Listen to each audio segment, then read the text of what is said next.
2022년 2월 14일 월요일 새벽 본문 말씀은 요한복음 12장 44절에서 50절 말씀입니다. 예수께서 외쳐 이르시되 나를 믿는 자는 나를 믿는 것이 아니요 나를 보내신 이를 믿는 것이며 나를 보는 자는 나를 보내신 이를 보는 것이니라. 나는 빛으로 세상에 왔나니 물은 나를 믿는 자로 어둠에 거하지 않게 하려 함이로다. 사람이 내 말을 듣고 지키지 아니할지라도 내가 그를 심판하지 아니하노라. 내가 온 것은 세상을 심판하려 함이 아니요 세상을 구원하려 함이로다. 나를 저버리고 내 말을 받지 아니하는 자를 심판할 리가 있으니 곧 내가 한 그 말이 마지막 날에 그를 심판하리라. 내가 내 자의로 말한 것이 아니요 나를 보내신 아버지께서 내가 말할 것과 이를 것을 친히 명령하여 주셨으니 나는 그의 명령이 영생인 줄 아노라. 그러므로 내가 이르는 것은 내 아버지께서 내게 말씀하신 그대로니라 하시니라. 아멘. 성도 여러분 반갑습니다. 2022년 2월 14일 월요일 아침입니다. 발렌타인데이로 알고 있습니다. 오늘 사랑하는 사람들에게 초콜릿도 좋고 아무쪼록 내 안에 있는 이 사랑을 좀 표현하는 참 그런 날로 생각하고 또 그렇게 좀 즐겁게 오늘 하루 보내면 참 좋겠다 싶습니다. 오늘 함께 나눌 말씀의 제목은 성도에게 말씀이 중요한 이유입니다. 우리 성도님들은 상상을 할 때에 우리 예수님이 설교를 하실 때 어떻게 하셨을 것 같으세요? 조곤조곤 이야기하듯이 이렇게 하셨을 것 같아요? 아니면 막 힘주어가지고 웅변하듯이 그렇게 했을까요? 조곤조곤 하실 때는 또 그렇게 하셨을 거고 또 힘주어 강조하실 때는 또 그렇게 하셨겠다. 아마 또 이렇게 대답을 하실 거라고 생각을 합니다. 그렇다면 오늘 방금 읽으신 이 본문은 예수님이 조곤조곤 얘기하셨을까요? 아니면 큰 소리로 얘기하셨을까요? 자, 오늘 본문이 시작되는 44절을 보면 예수님이 큰 소리로 설교하셨다는 것을 알게 됩니다. 자, 우리 44절을 같이 한번 읽겠습니다. 시작. 예수께서 외쳐 이르시되 나를 믿는 자는 나를 믿는 것이 아니요 나를 보내신 이를 믿는 것이며. 이렇게 읽으면 안 됩니다. 원래는 오늘 본문을 우리 예수님처럼 외쳐서 큰 소리로 그렇게 읽어야 돼요. 자, 그렇다면 우리 예수님이 외쳤다, 큰 소리로 했다. 왜 그랬을까요? 언짢은 일이 있어서 그랬을까요? 그렇지 않죠. 강조하기 위함이죠. 그래서 오늘 본문이 중요한 겁니다. 예수님이 조용히 이야기하시는 게 아니라 외쳐서 말씀하셨다면 이 내용이 얼마나 중요하길래, 우리 예수님에게 중요하다면 우리 성도에게도 중요해야죠. 자, 예수님이 오늘 이 본문 말씀을 통해 뭘 강조하고 싶으셨을까? 오늘 말씀의 제목처럼 하나님의 말씀이 얼마나 중요한지 그것을 우리에게 강조하기를 원하셨다라는 것을 알게 됩니다. 우리 성도님들도 동의하시나요? 이 말씀이 신앙생활에 있어서 얼마나 중요한지. 이 말씀이 신앙생활을 하는 데 있어서 차지하는 비율이 얼마나 될까요? 50%? 60%? 90%? 95%? 예. 거의 전부라고 해도 과언이 아니죠. 말씀이 없는 신앙생활은 거의 상상하기가 어렵죠. 성도에게 이 말씀은 있어도 되고 없어도 되는 게 아닙니다. 성도의 신앙생활에 있어서 이 말씀은 전부예요, 전부. 말씀이 없으면 없는 겁니다. 신앙생활 안 하는 거예요. 제가 우리 남자분들 군대 얘기하는 것 별로 안 좋아하실 텐데, 군대를 갔더니 불침번이라는 걸 서요. 잠자는 중에 1시간 정도 일어나서 이제 포초를 서는 겁니다. 2등병, 1병, 상병 이렇게 불침번 서다가 병장이 됐네요. 병장이 됐더니 1시간을 서는 게 아니라 밤새도록 일찍이라는 걸 서요. 일찍을 서게 되면 중간에 1시간 정도가 아니라 아예 취침 시간부터 다음날 기상까지 통으로 다 써야 합니다. 이것은 병장들에게만 주어지는 거예요. 그래서 저도 이제 순서가 돼서 일찍을 섰는데 저는 일찍을 서는 게 하나도 어렵지가 않았어요. 그냥 나를 꼬박 센 것이 저는 그렇게 어렵지 않더라는데 제 동기들은 무척 힘들어했습니다. 그래서 동기들이 순서가 오면 이제 저하고 바꾸자는 거예요. 그럼 저는 엔조이하면서 바꿨습니다. 그래서 저는 병장 때 일찍을 굉장히 많이 섰어요. 일찍을 서면 잠을 못 자잖아요. 예, 맞아요. 잠 못 잤어요. 아니요, 잠을 안 잤어요. 왠지 아세요? 좀 거시기 하긴 하지만 나를 꼬박 세우고 말씀 읽는 게 즐거웠습니다. 성경 말씀을 읽는 게 그렇게 즐겁더라고요. 그래서 일찍이 시작되면 다음날 아침 날 셀 때까지 계속 성경 말씀 읽었습니다. 불침번 서는 거, 자다가 일어나니 얼마나 힘들어요. 근데 저는 불침번이 그렇게 어렵지 않았어요. 1시간 동안 깨어서 보초를 설 때 저는 하나님의 말씀을 암송했습니다. 그래서 제가 이렇게 말씀을 전할 때, 설교를 할 때, 적게는 서너 구절에서부터 많게는 거의 20구절, 더 많게는 제가 30구절 이상도 인용을 했던 기억이 나요. 어떻게 그렇게 본문이 하나인데 여러 말씀의 구절을 인용할 수가 있을까? 저는 군대에 있을 때 그렇게 하나님의 말씀을 많이 읽었어요. 몇 번 읽었다 이런 얘기는 안 하겠습니다. 여러 번 읽었습니다. 그리고 지금도 하루에 1시간 정도는 오롯이 성경을 읽는 시간으로 확보하려고 애를 쓰고 있습니다.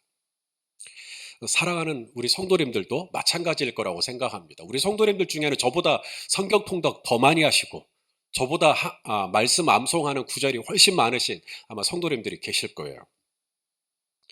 예수 안 믿는 사람들이 볼 때는 우리가 이해가 안 갈 거예요. 어떻게 이 어려운 성경을, 얼른 봐도 이해가 안 되는 이 성경 구절을 그렇게 외울 수도 있고 또 읽을 수도 있고 어떻게 그럴 수 있는가. 성도에게는 이 말씀이 있어도 되고 없어도 되는 게 아니죠. 우리는 이 말씀 때문에 살고 또 이 말씀 때문에 또 소망이 생기고 또 이 말씀 때문에 위로를 받고 또 이 말씀 때문에 용기가 생기고 이 말씀 때문에 지혜가 생기기도 하고 하나님의 말씀이 성도에겐 전부라고 해도 과언이 아닙니다. 오늘 예수님이 이 하나님의 말씀을 뭐라고 비유하시냐면 빛이라고 말씀합니다. 성도에게 이 하나님의 말씀은 빛이에요. 자, 오늘 본문 46절 말씀 같이 한번 읽겠습니다. 시작. 나는 빛으로 세상에 왔나니 무릇 나를 믿는 자로 어둠에 거하지 않게 하려 함이로라.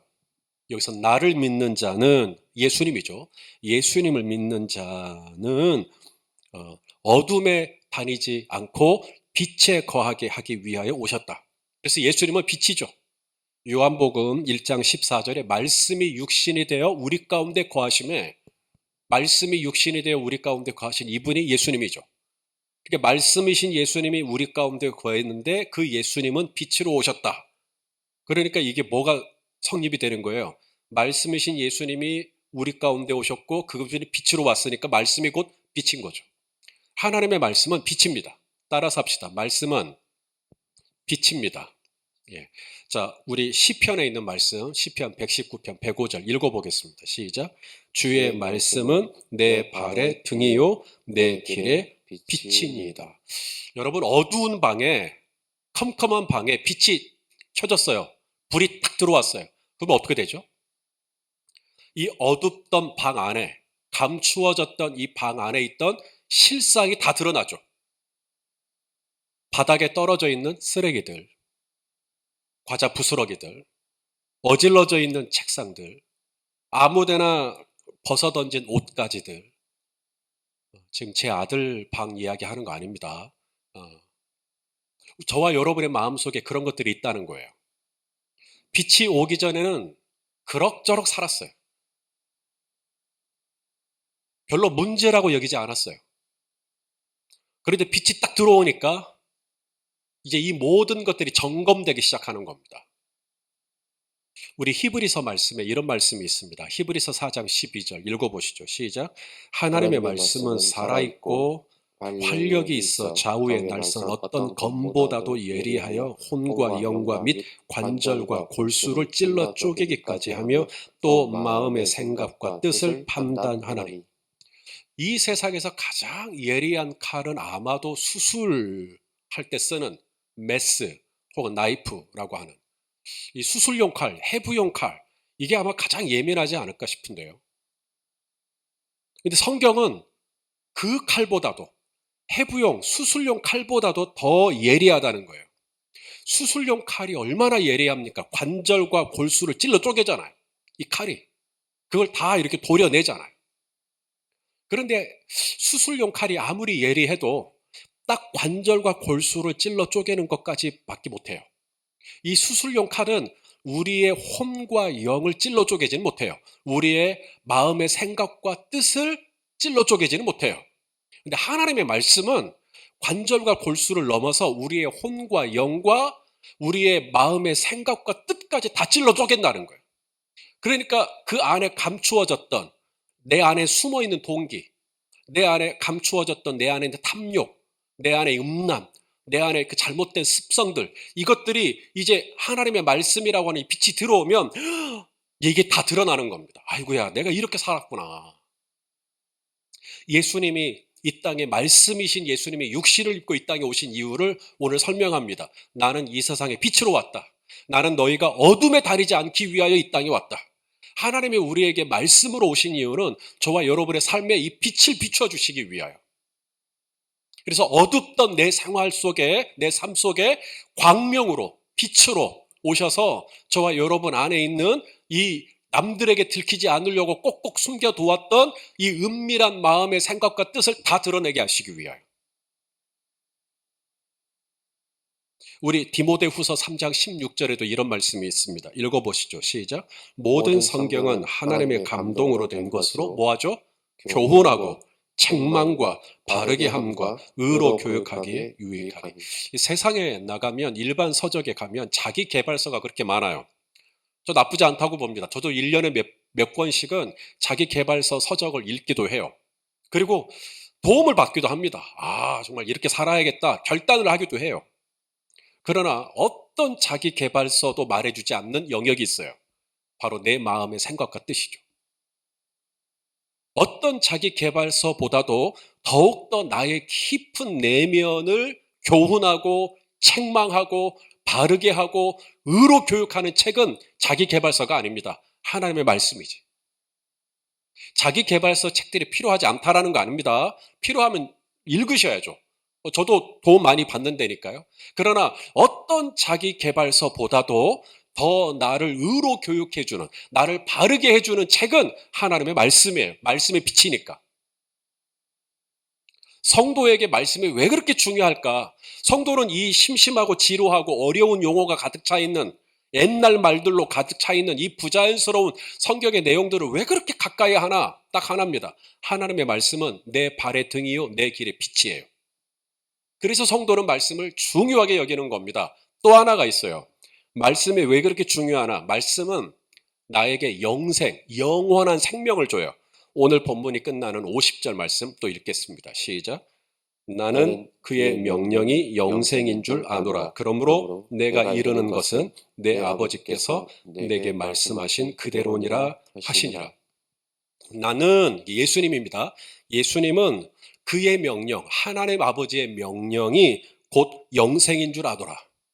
저와 여러분에게 성경을 주셨죠. 말씀을 주셨죠. 왜? 그것이 영생이니까. 엔톨레, 이것은 계명이라는 뜻도 되고 명령이라는 뜻도 되고 하나님의 말씀이 되는 겁니다. 율법이에요. 하나님이 우리에게 왜 이 계명, 명령을 주셨나, 성경을 주셨나? 그것이 우리에게 영생을 주시기 위해. 여러분, 수술용 칼을 가지고 환자의 관절과 골수를 찔러요. 왜 그러죠? 그 환자를 죽이려고? 아니죠. 환자에게 생명을 주려고. 하나님의 말씀이 빛이에요. 그래서 나의 이 어둡고 꼭꼭 그 숨겨놓았던 나의 실상을 다 드러내세요. 무한하게 하고 창피하게 하고 수치스럽게 하기 위함이 아닙니다. 나를 살리시려고. 나에게 영생을 주시기 위해서. 우리말로 영생이라고 한 단어로 번역을 했지만 헬라어로는 두 개의 단어입니다. 이게 아이오니오스 조에, 아이오니오스 조에. 이게 두 개의 단어, 영원한 생명. 영원한 생명을 우리에게 주기를 원한다는 거예요. 우리 요한복음 오늘 본문이죠. 47절 말씀 같이 한번 읽어볼까요? 시작. 사람이 내 말을 듣고 지키지 아니할지라도 내가 그를 심판하지 아니하노라. 내가 온 것은 세상을 심판하려 함이 아니요 세상을 구원하려 함이로라. 자, 예수님의 말씀, 사람이 내 말을 듣고 지키지 아니할지라도, 아니 예수님의 말씀을 들었으면 지켜야죠. 근데 예수님이 말씀하십니다. 내 말을 듣고 지키지 않아도 나는 심판하지 않겠다는 거예요. 예수님의 말씀을 안 들으면 심판을 받을 것 같은데 예수님이 내 말을 듣고 지키지 아니할지라도 나는 너희를 심판하지 않겠다. 내가 이 세상에 말씀이 육신이 돼 너희 가운데 온 것은 너희를 심판하려 함이 아니라 너희를 살리기 위함이다. 자, 아시겠죠? 예수님이 갑자기 우리에게 생명의 빛으로, 영원한 빛으로 우리에게 찾아오신 이유는 내 안에 있는 이 온갖 죄의 실상을 드러내고 그래서 우리를 무안하게 하고 민망하게 하고 우리를 부끄럽게 하기 위함이 아니라 저와 여러분을 살리기 위해서. 제 딸이 지금 방학 중이에요. 아침 늦게까지 자요. 그래서 10시가 됐는데도 아직도 자요. 그래서 제가 제 딸의 방문을 열어요. 그리고 내려져 있던 커튼을, 블라인드를 다 걷어 올려요. 그리고 창문을 열죠. 왜 그렇게 하죠? 제 딸을 무안하게 하기 위해서? 아니죠. 제 딸의 이 방에 신선한 공기가 유입이 되고 그러면 이제 바닥에 떨어져 있는 머리카락이며 쓰레기며 먼지며 이거 다 드러내고 제 딸을 혼내기 위함이 아닙니다. 제 딸로 하여금 싹 다 제가 다 청소를 해주고 이불도 다시 탁 털고 그런 새로운 기운으로 조회, 생명을 얻게 하기 위함이죠. 예수님께서 빛으로 말씀으로 우리에게 찾아오신 이유는 우리로 하여금 교훈과 책망과 바르게 함과 의로 교육하시는 이유는 나를 부끄럽게 하기 위함이 아니라 나로 하여금 부끄러워가지고 어디 쥐구멍이라도 숨게 만들게 하기 위함이 아니라 저와 여러분을 살리기 위함이라는 거예요. 내가 온 것은 세상을 심판하려 함이 아니요 세상을 구원하려 합니다. 이 구원이라는 말, 소조, 이것은 restore, 회복한다는 뜻이 있습니다. 사실 사람은 이렇게 못합니다. 사람은요, 내가 조금만 뭘 잘못해도 바로 쌍라이트를 켭니다. 운전을 할 때 조금만 실수해보세요. 바로 뒤에서 쌍라이트 켭니다. 그리고 어떻게 합니까? 빵빵거립니다. 그리고 내가 잘못한 것을 다 폭로합니다. 내가 뭘 잘못했는지를 다 이야기하고 다닙니다. SNS에 올려버립니다. 카톡으로 다 문자로 돌려버립니다. 전화해버립니다. 사람들은요, 내가 어떤 죄를 지으면 그걸 다 드러내요. 나를 부끄럽게 만들어버립니다. 민망하게 만들어버립니다. 조롱거리가 되게 해버리죠. 그런데 우리 예수님은 안 그래요. 너희가 내 말을 듣고 지키지 아니할지라도 나는 너희를 심판하지 않겠다. 나는 너희를 심판하려 이 땅에 온 게 아니라 너희를 구원하려고 왔다. 말씀은 수술용 칼보다도 더 예리해요. 그런데 그 예리한 칼이 나를 죽이기 위함이 아니라 나를 살리기 위함이고 나를 회복시키시기 위함이고 나를 고치시기 위함이고 나를 회복시키기 위한 칼. 그렇게 그것을 위해서 오늘도 저와 여러분에게 하나님의 말씀을 주고 있는 것이죠. 이렇게 귀하고 좋은 것이 성경이고 하나님의 말씀입니다. 이 코로나 때에 오늘 이 하루도 우리 성도님들 말씀 가까이 하시고 또 그 말씀 가까이 하려고 지금 또 유튜브로 지금 말씀 보고 계실 텐데 잘하셨고요. 앞으로도 계속해서 나에게 생명이 되시고 나에게 빛이 되시는 하나님의 말씀을 가까이 하고 그 말씀이 주는 유익과 축복을 누리는 저와 여러분 다 되시기를 예수님의 이름으로 축원합니다. 기도하겠습니다. 존귀하신 아버지 하나님, 말씀이신 예수님이 우리 가운데 와주시고 그것이 우리에게 빛이 되고 우리에게 영원한 생명이 되게 해주셔서 감사합니다. 우리 성도님들 이 빛이신 하나님의 말씀을 더 가까이 하는 복된 신앙생활을 하실 수 있도록 축복하여 주시옵소서. 예수님의 이름으로 기도하옵나이다. 아멘.